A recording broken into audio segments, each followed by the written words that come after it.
மாமா இப்பதான் வந்தியா? பசிக்குது, சாப்பாடு கூட. சரி, சேலரி வந்துச்சா இல்லையா? இன்னும் இல்லம்மா, கம்பெனில இன்னும் 2 நாள் ஆகுங்கிறாங்க. எனக்கு என்ன பண்றேன்னே தெரியல.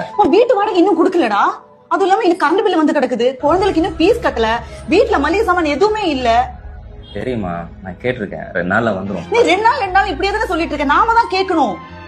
கேட்டுட்டு தான் இருக்கேன். வெயில்ல வாங்கி வந்திருக்கேன். பசிக்குது. பசிக்குதுன்னா நீயே போட்டு சாப்பிடு.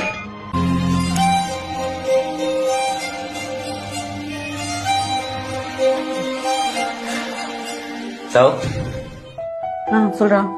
இந்த சேலரி வந்துருச்சா? சரி, ஒரு நிமிஷம். காசு இல்லைன்னா வெளியே யாரும் மதிக்க மாட்டாங்க அப்படின்னாங்க. சில பேர் வீட்லயே உனக்கு மதிப்பு இருக்காதுன்னாங்க. அப்ப நம்பல, இப்ப நம்புறேன்.